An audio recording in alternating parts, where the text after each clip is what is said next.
오늘 신명기 이제 1장이지만 신명기 1장의 내용을 얘기하고자 하는 것은 아니고 오늘은 신명기를 서론적으로 말씀드리고자 합니다.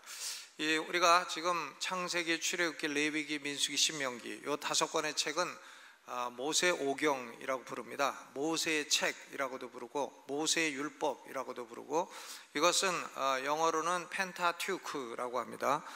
펜타튜크, P-E-N-T-A-T-U-C-H 펜타튜크라는 말은 펜타가 헬라말로 펜테 다섯이란 말이고 튜코스라고 하는 말은 책이 들어있는 항아리란 뜻이에요. 그러니까 펜타튜크는 항아리 안에 책 5권이 한꺼번에 들어가 있다 해서 이것을 펜타튜크, 모세 오경이라고 하고 이걸 히브리어로는 토라라고 합니다. 토라는 올바른 가르침이다, 잘못된 가르침이 아니고 올바른 가르침이다 해서 이것을 토라라고 부릅니다. 그래서 우리는 오늘 이 펜타튜크, 토라의 마지막 책인 신명기에 관해서 강론을 시작을 하고자 합니다. 그러니까 어떤 책이든지 자세한 내용을 알기 전에는 먼저 이 새의 눈을 가지고 조감을 해볼 필요가 있습니다. 높이 올라가서 전체를 한번 조감을 해볼 필요가 있다 해서 오늘은 신명기 서론으로 신명기 34개 챕터로 구성된 이 신명기 전체를 새의 눈으로 하늘에 올라가서 한번 조감을 해보고자 합니다. 먼저 이 책의 제목은 무엇인가? 이 구약의 책들을 제목을 잡을 때에는 일반적으로 히브리어 첫 귀절을 제목으로 삼습니다. 그러니까 이 신명기는 히브리어로는 엘레 하 데바림 이렇게 시작이 됩니다. 엘레라는 말은 these 이것들은 이런 뜻이고 하는 정관사 더이고 그 다음 데바림이라는 말은 다바르 말씀이 다바르인데 말씀의 복수 데바림 말씀들이라. 그러니까 these are the words 이것들이 말씀들이다. 이것들이 하나님이 모세에게 주셔서 모세가 이스라엘 백성들에게 선포한 말씀들이라 이런 뜻입니다. 그래서 원래 이름은 엘레 하 데바림인데 기니까 엘레 떼버리고 하 떼버리고 데바림 보통 그렇게 부르는 책이 신명기인 것입니다. 이 신명기의 영어 성경의 제목은 words 데바림이 아니고 듀테로노미라고 합니다. 이 단어 역시 헬라어에서 나온 단어입니다. 듀테로스 이것이 세컨드 두 번째란 뜻이고 노모스라는 말은 율법이란 뜻이죠. 두 번째 율법이라 이런 의미로 듀테로노미 이것이 신명기의 영어 제목입니다. 이 듀테로노미라고 하는 이 제목은 원래 헬라어에서 나왔는데 왜 그러면 성경의 제목이 헬라어가 되었나? 그것은 구약시대에 이 히브리어로 되어 있는 성경을 유대인들이 헬라어로 번역을 했습니다. BC 3세기경에 이 아프리카의 제일 중요한 도시인 알렉산드리아에서 유대인 학자 72명이 모여가지고 애굽의 왕의 요구를 따라서 유대인 학자 12지파에서 6명씩 초빙을 받아서 72명이 모여 구약 성경을 히브리어에서 헬라어로 번역을 했습니다. 우리가 구약 성경은 전부 다 히브리어인 줄 알지만 일부는 아람어로 기록이 되어 있어요. 그러니까 히브리어와 아람어로부터 헬라어로 번역을 했습니다. 이 헬라어는 그리스 말이죠. 그리스 말 모세 오경으로부터 번역을 시작을 해서 점차 구약 전체를 번역을 했습니다. 해서 이 성경은 헬라어로 번역된 성경인데 이것을 라틴어 70을 의미하는 것이 셉튜아진타이기 때문에 라틴 사람들이 이 책을 가리켜 셉튜아진트라고 불렀습니다. 그래서 우리말로는 70인역이라고 번역을 합니다. 왜 그러면 구약 성경 히브리어로 된 것을 헬라어로 번역할 필요가 있었나? 그것도 BC 3세기 구약 시대에 그럴 필요가 있었나? 그 이유는 디아스포라 유대인들이 많아지게 되었습니다. 디아스포라라는 것은 다른 나라에 흩어져 사는 유대인들이라 하는 뜻인데 이 유대인들이 많이 흩어져 살면서 유대인의 2대, 3대, 4대 가면서 점차 히브리어를 모르는 자녀들이 많이 나오게 되었어요. 그리고 그 당시는 헬레니즘 시대였기 때문에 그 당시 공용어가 뭔가 하면 바로 헬라어, 그리스 말이었습니다. BC 333년에 알렉산더 대왕이 유럽 전체를 다 통일을 해버렸어요. 그리고 언어를 헬라어로 공용어를 만들어 버렸습니다. 해서 우리가 그 헬라어를 코인의 그리크 공용 헬라어라고 부르는데 그러니까 유대인들도 자녀들은 헬라어밖에 모르고 히브리어는 모르고 헬라어만 알고 히브리어는 모르고 이런 자녀들이 많이 나오게 되었어요. 그래서 이 성경이 히브리어에서 헬라어로 번역될 필요가 있었던 것입니다. 이 septuagin트의 기원에 관해서는 신화적인 것도 좀 있고 또 이해되지 않는 부분도 있습니다. 왜냐하면 왜 72명이 번역했는데 72인역이라고 안 하고 70인역이라고 하나, 아무리 의문을 갖고 찾아봐도 그 이유는 알 수가 없습니다. 72명이 하다가 두 분이 중간에 돌아가셨는지 아니면 72에서 4, 4, 5입 해가지고 그냥 2는 떼어버렸는지 그 이유는 제가 모르겠습니다. 그냥 70인역이라고 불러요. 72인역이 아닙니다. 그리고 일반적으로 성경을 번역하면 성경을 알고 있는 사람들이 레위 지파 사람들인데 왜 레위 지파가 담당을 하지 않고 12지파에서 6명씩 뽑았을까? 그것도 좀 의문이 가는 부분입니다. 그래서 어떤 사람들은 이 septuagin트는 구약시대 BC 3세기에 나온 게 아니라 신약시대에 이 그리스 사람들이 조작해서 만들어낸 것이다 이렇게 생각하는 사람들도 있습니다. 그러나 그것은 옳지 않습니다. 왜냐하면 이 신약 성경을 번역하는 사람들이 구약 히브리어에서 인용한 게 아니라 이 septuagin트에서 인용한 증거가 굉장히 많기 때문이에요. 그러니까 신약 성경을 기록하는 사람들이 구약 시대의 헬라어로 번역된 septuagin트로부터 신약 성경을 인용해서 기록을 했다 하는 증거가 많기 때문에 이미 신약을 기록하기 이전에 septuagin트가 존재했다 하는 것은 사실로 인정할 만한 증거가 많은 것입니다. 그리고 우리가 알다시피 1974년에 한 목동이요 이스라엘 땅의 쿰난 동굴 그 사해 근처에 있는 동굴에서 양이 한 마리가 동굴로 들어갔어요. 그러니까 이 목동이 그 양을 좀 동굴에서 나오게 해야 되는데 귀찮으니까 돌을 던졌습니다. 양 맞고 나오라고. 돌을 던졌는데 쨍그랑 소리가 난 거예요. 그래서 들어가 보니까 항아리 속에 이 성경 사본들이 많이 있는 겁니다. 그래서 우리가 그것을 사해 사본이라고 불러요.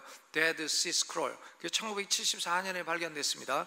이 목동은 이게 뭔지 모르고 값싸게 팔아버렸는데 나중에 보니까 지금은 헤아릴 수도 없이 엄청난 이제 보물이 된 것이죠.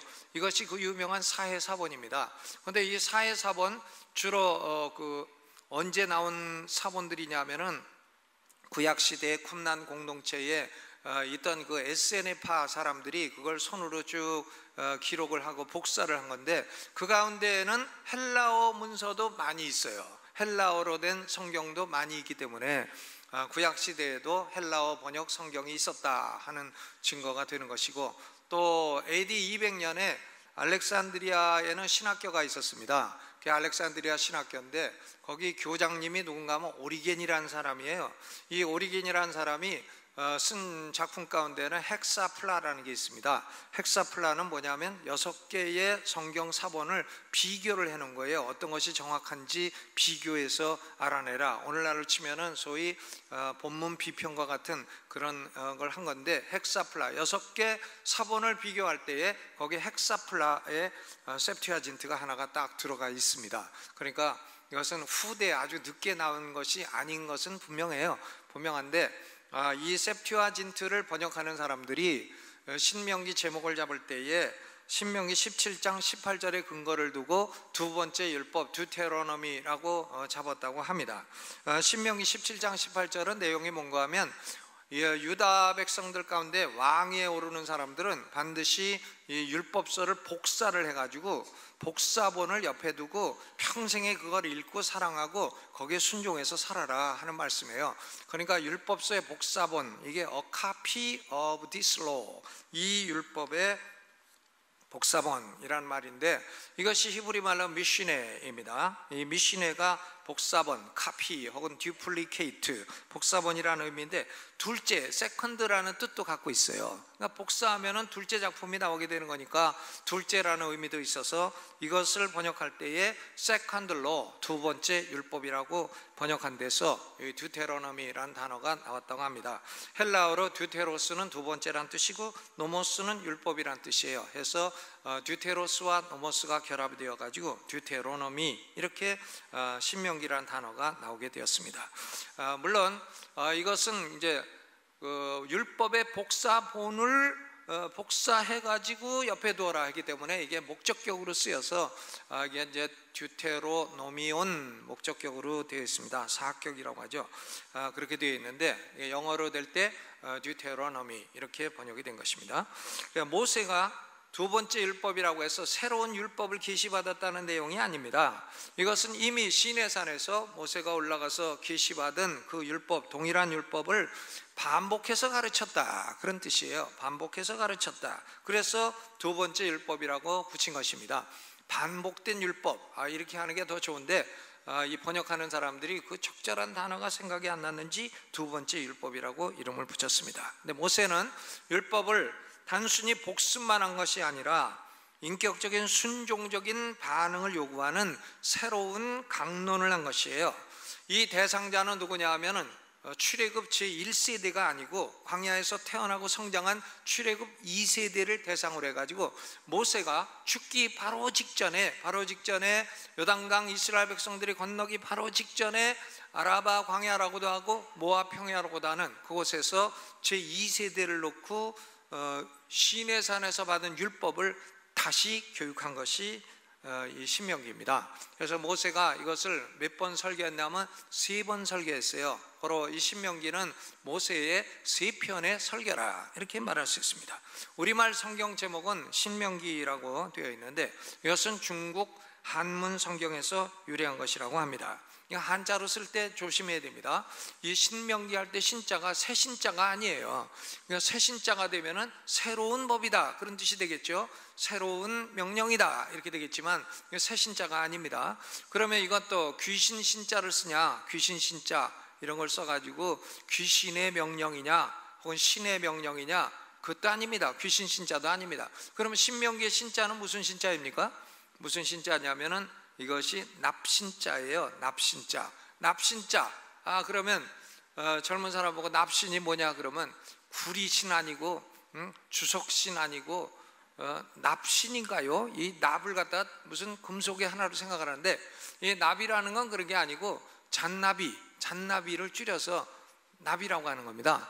잔나비가 짐승 가운데 무슨 짐승입니까? 원숭이에요. 그러니까 신명기는 뭐냐? 원숭이 법이다? 그런 뜻은 또 아니죠. 원숭이 법은 아니고 이 신명기라는 것은 이 신자는 원숭이 신자는 맞아요. 그러니까 우리가 시비간질 할 때 자축이며 진사오미 신유술에 할 때 신자에 해당되는 태어난 사람은 원숭이띠죠. 원숭이띠. 근데 이 신자가 원숭이라는 의미도 있지만 거듭한다는 의미도 있어요. 그래서 이게 납신이 아니고 거듭신인 것입니다. 그러니까 모세가 하나님의 명령을 거듭해서 강조하고 가르쳤다. 근데 보통 가르친 게 아니라 이 신자라는 것이 사람이 목을 들고 다리를 펴고 허리를 딱 핀 모습이에요. 신자가 가슴을 딱 핀 모습입니다. 그러니까 이것은 뭐냐면은 신명기는 하나님의 명령을 다시 강조하되 널리 펼쳐서 강조했다. 이것이 신명기입니다. 신명기는 모세가 출애굽 제2세대를 대상으로 해서 모압 평야에서 시내산에서 받은 율법을 3편의 설계를 통해 다시 한번 강조하고 널리 펴서 설명한 내용이다. 그게 신명기인 것입니다. 좀 이해가 많이 되셨죠? 신명기 제목에 대해서. 그러면 이 책의 저자가 누군가? 신명기 저자는 누군가 하면 모세라는 사실은 의심의 여지가 없습니다. 모세가 기록한 거예요. 왜냐하면 신명기 자체가요 모세가 기록했다고 선포하고 있잖아요. 신명기 31장 24절로 26절 31장을 찾아서 읽어봅니다. 신명기 31장 성경 가지고 계시면 31장 24절로 25절 26절까지 읽어봅니다. 시작. 모세가 이 율법의 말씀을 다 책에 써서 마친 후에 여호와의 언약궤를 메는 레위 사람에게 명하여 가로되 이 율법책을 가져다가 너희 하나님 여호와의 언약궤 곁에 두어 너희에게 증거가 되게 하라 그랬어요. 누가 이 율법의 말씀을 다 기록했다고 했죠? 모세가 율법의 말씀을 다 책에 써서 마친 후에 레위 사람들에게 명하여 언약궤 옆에 갖다 두라 명령했다고 돼 있잖아요. 신명기 31장에. 그리고 우리는 신약 성경을 보면 예수님도 이 신명기는 모세의 말이라고 여러 번 반복하셨어요. 바리새인들도 이것은 모세의 글이라고 했고, 사두개인들도 모세의 글이라고 했고, 사도들도 다 이건 모세의 글이라고 했습니다. 예를 들어서 마태복음 19장 7절에 바리새인들이요, 신명기 24장 1절로 4절을 인용하면서 어찌하여 모세는 이혼 증서를 주어서 아내를 내어버리라 명하였나이까? 그때 예수님이 모세가 너희 마음의 완악함을 인하여 아내 내어버림을 허락하였거니와 본래는 그렇지 아니하니라. 신명기 24장의 말씀을 모세의 말이라고 분명히 예수님이 말씀을 하셨죠. 또 마태복음 22장 24절에도 사두개인들이 예수님에게 묻기를, 사람이 만일 자식이 없이 죽으면 그 동생이 아내에게 장가들어 그 형수에게 장가들어 형을 위하여 후사를 세울지니라 하였나이다. 계대결혼법인데 이것도 모세가 한 말이 아닙니까? 그런 거예요. 그러니까 예수님이 모세가 한 말이 맞다고 인정을 해 주셨어요. 그러니까 예수님이 신명기의 내용은 모세가 기록한 것이다, 분명히 말씀을 하신 거죠. 그리고 사도 베드로도 사도행전 3장 22절에 보면 신명기 18장 18절을 인용하면서 모세가 말했다고 했습니다. 모세가 말하되 주 하나님이 너희를 위하여 너희 형제 가운데서 나 같은 선지자 하나를 세울 것이니 너희가 무엇이든지 그의 모든 말을 들을 것이니라. 신명기 18장 18절을 모세가 말하되 그랬습니다. 사도행전 7장 37절에 스데반도 역시 똑같은 얘기를 했어요. 이스라엘 자손을 대하여 하나님이 너희 형제 가운데서 나와 같은 선지자를 세우리라 하던 자가 곧 이 모세라. 신명기 18장 18절에 말씀을 하신 분이 곧 이 모세라. 이 모세.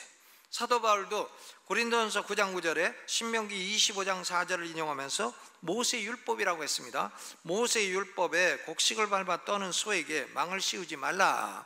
그러니까 소가 막 일을 하는데 입에 망 씌워가지고 먹을 밥도 안 주고 그러지 마라. 그것이 무슨 소를 위한 거겠느냐? 그게 아니라 하나님의 교회에서 일하는 일꾼들에게 입을 막고 먹을 걸 안 주는 일이 없어야 된다, 그런 말씀한 것이 아니냐, 이렇게 바울이 설명을 했습니다.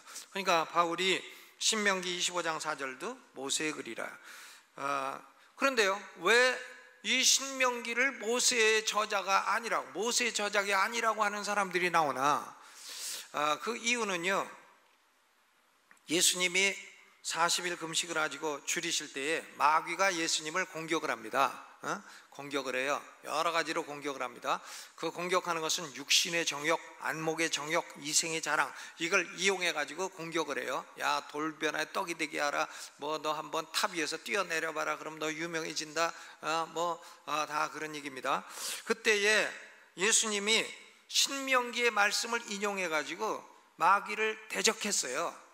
다 신명기예요. 기록되었으되 하면 신명기, 또 기록되었으되 하면 또 신명기, 여전히 기록되었으되 하면 또 신명기예요. 신명기 8장 3절에 사람이 떡으로만 사는 것이 아니요 여호와 입에서 나오는 모든 말씀으로 사는 줄을 너로 알게 하려 하심이라. 사람이 어떻게 떡만 먹고 사냐? 여호와 입에서 나오는 말씀을 먹고 살아야지. 그게 신명기 8장 3절 말씀이에요. 그러니까 돌을 변하여 떡이 되게 하라 할 때 신명기로 대적했어요. 또 하나님을 시험하라 할 때에 신명기 6장 16절 너희가 마사에서 시험한 것 같이 너희 하나님 여호와를 시험하지 말라. 또 신명기 6장 13절 내 하나님 여호와를 경외하며 섬기라. 나한테 절하면 온 세상 다 주겠다가 마귀가 하니까 마귀가 자기 것도 아닌 걸 주겠다 그래요. 그러니까 예수님이 신명기를 인용해서 내 하나님 여호와를 경외하며 섬기라 하셨느니라. 그러니까 이 신명기는요, 마귀한테는 원수 같은 책이에요. 왜? 신명기 갖고 예수님이 마귀를 다 물리치셨거든요. 신명기는 예수님이 사용한 최고의 성령의 검이었어요. 그러니까 마귀가 신명기를 제일 싫어하고 미워하는 거죠. 그러니까 여러분도 신명기를 막 듣기 싫어하는 사람은 속에 마귀 들은 사람일 가능성이 좀 있는 겁니다. 그렇죠? 마귀가 신명기를 엄청나게 싫어해요. 신명기 싫어합니다. 왜? 신명기 때문에 내가 마태복음 4장에 3번이나 당했다, 그거 아닙니까? 그 신명기를 싫어하고 신명기를 공격하고 신명기의 저자가 모세라고 하는 사실을 부인을 합니다. 마귀종들이요, 모세라고 뻔히 예수님도 말씀하시고 사도들도 다 말하고 신명기 안에도 그렇게 말하는데도 그걸 부인해요. 근데 그 사람들이 부인하는 것도 근거가 없는 건 아니에요. 아주 시원찮은 근거가 하나가 있습니다. 그게 뭐냐? 바로 신명기 34장에 모세가 죽은 기록이 거기 붙어있기 때문에 그렇습니다. 모세의 사망기사, 여리고 맞은편 비스가 산에서 모세가 죽었다. 죽은 사람이 어떻게 자기 죽은 걸 쓰냐? 그러니까 신명기는 모세 저작이 아니다, 이제 그런 얘기죠. 근데 여러분, 구약시대 사람들은 어떤 책의 저자가 있으면 그 저자가 죽고 난 후에 후대 사람이 그 저자의 사망 내용에 대해서는 맨 끄트머리에 붙여넣는 습관이 있는 거예요. 그러니까 신명기 34장에 모세 죽은 내용이 있다고 해서 신명기 33장까지 전체 내용이 모세 저작이 아니라고 말할 수는 없는 것이다, 그런 말씀인 것입니다. 그래서 신명기 34장, 이것은 모세가 죽은 내용은 후대에 여호수아가 기록해서 첨부 문서로 붙였을 것이다, 이렇게 생각을 하는 것입니다. 그러니까 신명기 34장의 내용이 있다, 이거 하나만 가지고 예수님과 그리고 사도들과 신명기 내부의 증거를 다 부인하고 깔아뭉개고, 그리고 신명기의 모세 저작을 부인하는 그런 논리를 써서는 안 될 것입니다. 그렇죠? 예를 들어서 머리카락 하나가 노랗게 생겼다고 너 한국 사람 아니고 미국 사람이다 그러면 됩니까? 다른 건 다 한국 사람인데 머리카락 하나 노랗다고 너 미국 사람이다 그러면 안 된다 이거죠. 그렇죠? 사람이 이가 좀 아프면 이를 치료하면 되는 거지, 너는 이가 아프니까 머리를 잘라라 그러면 됩니까? 이가 아프다고 머리를 잘라요? 주인을 괴롭히는 이가 있는 머리를 잘라버려라 그러면 됩니까? 그러면 그 몸이 죽지 않겠습니까? 이 신명기는 모세가 기록했지만 신명기는 하나님의 계시예요.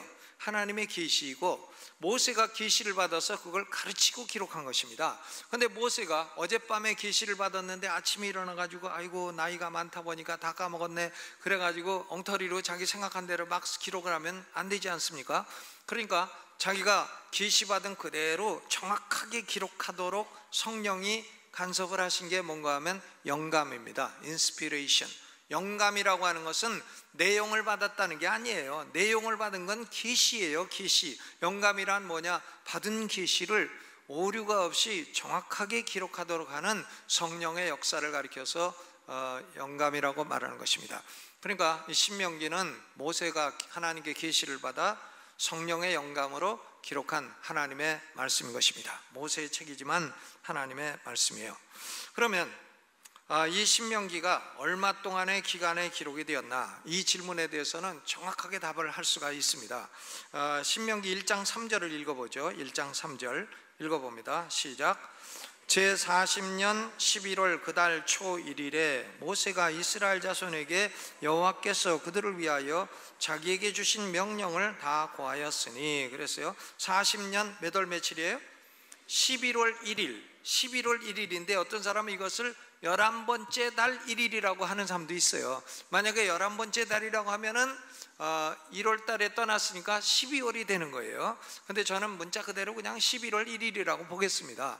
모세가요 제40년 11월 1일에 이 강론을 시작했어요. 그러면 이스라엘 백성들은 요단강을 건너서 이 가나안 땅에 언제 들어갔나? 그 여호수아서 4장 19절에 있습니다.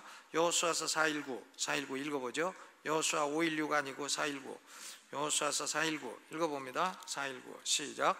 정월 10일에 백성이 요단에서 올라와서 여리고 동편 지경 길갈에 진침해, 그랬어요. 그러니까 그 다음에 1월 10일에 백성들이 요단강을 건너고 가나안 땅으로 들어갔다 그랬습니다. 그러니까 모세가 11월 1일에 설교 시작해서 11월 지나고 12월 지나고 그리고 1월 달 10일 됐을 때에 요단강을 건너 가나안 땅으로 들어갔다. 그러니까 며칠 기간이 있는 겁니까? 11월 한 달, 12월 한 달, 1월 열흘 도합하면 며칠이 돼요? 한 70일. 어떤 분은 뭐 71일이라고 우기는데 아니면 71일이나 70일이나 4,4,5입을 하도록 하시죠. 70일 정도 기간입니다. 그러니까 모세가 그러면 이 70일을 다 썼냐? 그것도 아니에요. 왜냐하면 신명기 34장 8절을 보면 모세가 비스가산에서 죽고 백성들이 모세를 위해서 30일을 애곡했어요. 그러니까 모압 평지에서 애곡하는 기간이 맞도록 모세를 위하여 30일을 애곡하니라. 그러면 70일 기간 중에 모세가 죽어가지고 애곡하는 기간 30일을 빼면 며칠이 남아요? 70 빼기 30. 이것도 계산이 얼른 안 되는 분들 계신가 본데 70 빼기 30 며칠이죠? 40일이에요. 그러니까 결론적으로 모세가 최대한의 기한을 다 썼다고 할지라도 40일 동안에 신명기의 계시를 받아가지고 영감으로 신명기를 기록하고 또 3편의 설교를 했다, 그런 얘기가 되는 겁니다. 모세가요 이때 기록하고 설교할 때가 몇 살이냐? 120살이죠 120살. 모세 120살. 여러분, 이게 설교를 모세가 이렇게 길게 했는데 이 설교를 이렇게 길게 하는 것은요 굉장히 힘든 일이에요. 이 설교 강대상에서 1시간 동안 설교하는 일은 쉬운 일인 줄 아는 사람은 한번 해보세요. 더더구나 이 마이크가 좀 상태가 안 좋을 때는요 목사가 금방 죽어요. 그러니까 목사 빨리 죽게 하려면 마이크 나쁜 거 써라, 그런 말도 있습니다. 그러니까 이 설교 한 편을 마이크 나쁜 상태에서 전심을 다해서 아랫배 힘주고 설교를 하면 절반은 초죽음이 됩니다. 굉장히 힘들어요. 그런데 모세가 120살 나이로 이 설교를 더더구나 제2세대 200만이나 되는 사람들 놓고 200만 놓고서 맨소리로, 마이크가 있겠어요? 뭐가 있겠어요? 맨소리로 이걸 강론을 했으니 모세가 얼마나 힘들었겠냐고요. 모세가 엄청나게 힘들었을 텐데 120살짜리가 어떻게 그걸 할 수 있나? 할 수 있어요. 왜? 모세는 죽을 때까지 건강했어요. 신명기 34장 7절에 보니까 죽을 때 나이 120세나 그 눈이 흐리지 아니하고, 눈이 안경도 안 써서 그냥 2.0 20 비전 2.0 2.0이고 눈도 흐리지 않고요 기력도 쇠하지 아니했어. 기력도 사장가가 될 기력이. 모세가 120살에도 그랬다, 이 얘기입니다. 그러니까 왜 그렇게 했나? 하나님이 신명기를 쓰고 설교하라고 끝까지 힘을 주신 거죠. 그러다가 120살에 하나님 부르시니까 이제 모세가 하나님의 부르심을 받고 죽었는데, 모세의 무덤이 어디 있는지 지금도 아는 사람이 없고요, 모세의 시체를 가지고 마귀하고 천사들하고 서로 뺏으려고 다투었다는 얘기가 유다서에 기록이 되어 있는 것입니다. 그러니까 모세는 120살 죽기 바로 직전 40일 동안 신명기를 다 계시받고 신명기를 책으로 쓰고 그리고 신명기를 3편으로 나누어 설교를 했다. 이게 신명기인 것입니다. 놀라운 일이죠. 여러분도 120살 사시기를 주님의 이름으로 축원합니다. 120살 아멘 해요. 믿져야 본전이지. 120살. 근데 120살 살아도 병원에서 그냥 꽂고 살면 그 삶의 질이 떨어지니까 모세처럼 건강하게, 그러니까 기도할 때 그냥 하나님 나도 모세처럼 건강하게, 눈도 쇠하지 않고 건강하게 120살까지 살게 하여 주시옵소서. 조금 빼시는 건 관계가 없겠습니다. 제가 보니까 나이 드신 분들도 일찍 죽어야지 하는 거 다 구라야, 구라. 그거 다 구라. 3대 거짓말, 노처녀 시집까지 말아야지 하는 거하고, 또 어르신들 일찍 죽어야지 하는 거 하고 다 이게 3대 거짓말이라는 거 아닙니까? 또 하나 뭐 있는데 잊어버렸네. 그거는 뭐 있는데 그거는 여러분이 알아서 하세요. 중요한 거 아니니까. 그렇죠. 모세가 120살에 40일 동안에 이 계시를 다 받고 기록하고 이 설교를 다 했다. 그러니까 만약에 대학원 학생한테 40일 동안 학위 논문 다 써라 그러면 아이고 난 못합니다 하고 자퇴할 겁니다. 그런데 모세는 학위 논문보다도 더 위대한, 하나님이 인간에게 주신 가장 위대한 책인 모세오경을, 그 중에 신명기를 40일 동안 다 받고 기록을 하고 설교를 했다. 놀라운 일이죠. 그렇습니다. 그러면 신명기의 내용은 뭔가? 신명기의 내용은 3편의 설교라고 했죠. 그러니까 세 부분으로 나눠지는 거예요. 1장부터 4장까지는 모세가요 지난 광야 40년을 회고를 하는 겁니다. Reflection, recollection, 회고를 하는 거예요. 지난 광야 40년 동안 너희가 얼마나 불순종하고 반항하고 못된 짓을 많이 했냐. 그래도 하나님이 너희를 끝까지 지켜주시고 은혜를 주시고 여기까지 오게 하셨으니까 가나안 땅에 들어가도 하나님의 은혜를 잊지 말아라, 잊지 말어. 그거죠.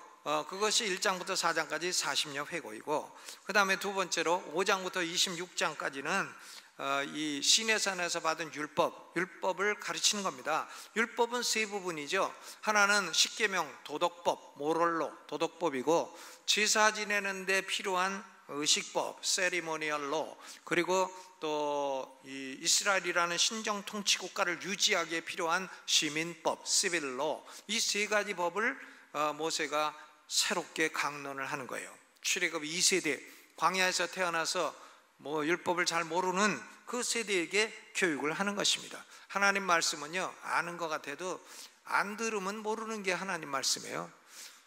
성경 진리는 한 귀절이라도 안 들으면 모릅니다.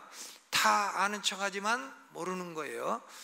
물어보면 금방 들통납니다.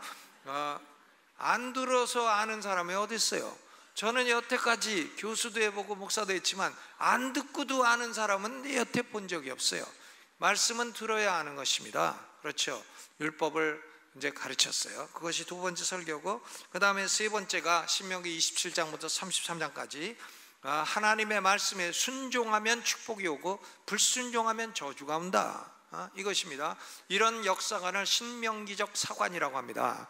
구약의 모든 역사서들이 두 가지 사관을 따라 기록이 되어 있어요. 그러니까 똑같은 사건도요, 어떤 사관을 따라 보느냐에 따라서 달라져요. 똑같은 사건도 어떤 안목으로 보느냐에 따라서 잘했다고 하는 사람도 있고 아주 못했다고 하는 사람도 있어요.